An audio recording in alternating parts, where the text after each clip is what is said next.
It's about time for 2023 position previews. Let's start off with catcher up next on Fantasy Baseball Today in 5.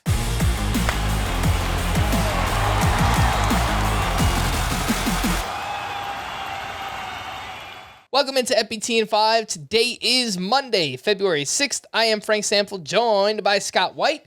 And Scotty, let's start off with your catcher outlook for this season and maybe some strategy, one catcher versus two catcher leagues. Yeah, the outlook at catcher is as good as it's ever been for as long as I've been playing fantasy. I'm not even saying just writing about fantasy. Since I've been playing fantasy, which goes back to the 2000 season, the year 2000. I've never remember catcher being this deep. It's just been the perfect combination of a lot of prospects coming up all at once and almost all of them hitting, like being successful, and B, at-bats have been more available for catchers with the introduction of the DH spot to the NL. You're seeing a lot of these good hitting catchers just slide over to DH on their off days, and so they're getting, we had 10 get over 400 at-bats last year. In 2021, it was only 6. So it's, they're not at such a disadvantage for playing time as we're used to seeing. So I see it as 9 catchers who are really good. I'd be happy with any one of them as my starter. And then on top of those 9, there are 4 others who I think could be in that group. They include Tyler Stevenson, Travis d'Arnaud, MJ Melendez, and Cal Raleigh. Little lower on them. I'd rather not have to draft one of them. I'd rather stick with the 9.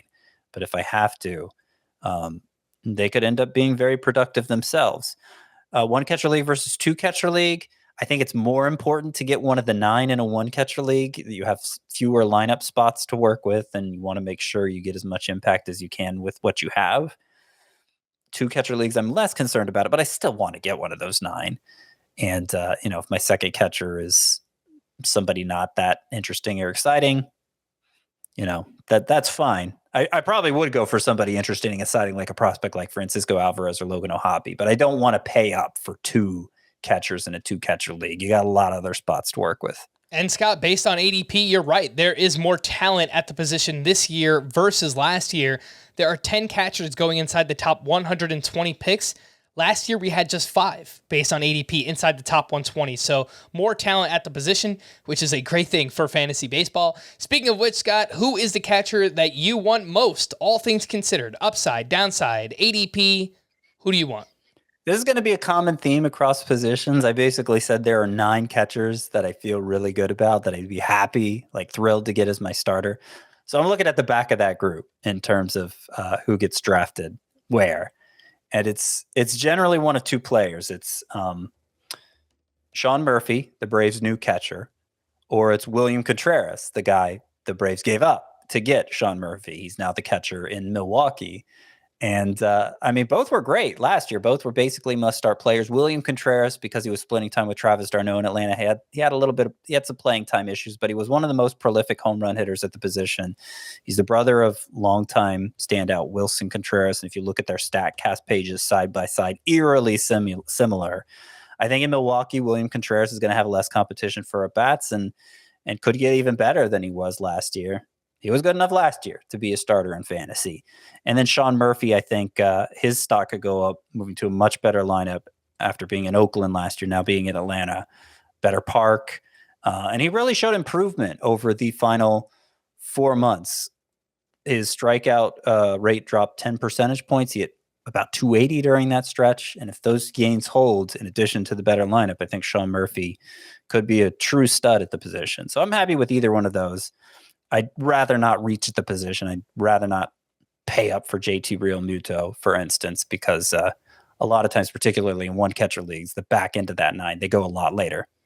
I agree with you completely, Scott, about both of those guys. I do prefer Sean Murphy by a hair. If you look at the home road splits in his career, 212 batting average, 684 OPS in Oakland Coliseum, 257 batting average, and 820 OPS everywhere else on the road. So I have a feeling that I'm going to be drafting a lot of Sean Murphy as well. And one other name I wanted to mention, the brother of William Contreras, Wilson Contreras, someone I'm going to be drafting a lot as well.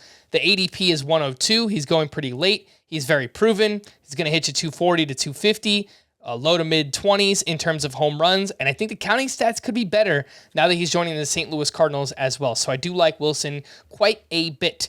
What about a bust, Scott? Who is a catcher that you're looking to avoid this season? So I mentioned Cal Raleigh's in the 13 who could join the 9, that last 4 who could join the 9.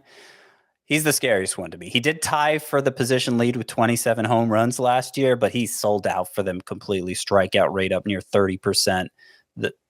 An extreme fly ball rate, the second highest among hitters with 400 at-bats. So the batting average was low, and I don't see a lot of room for it to improve for Cal Raleigh. And in fact, it could completely tank to the point he's losing playing time and not giving you what you invested in him. So Cal Raleigh's the one I'm avoiding.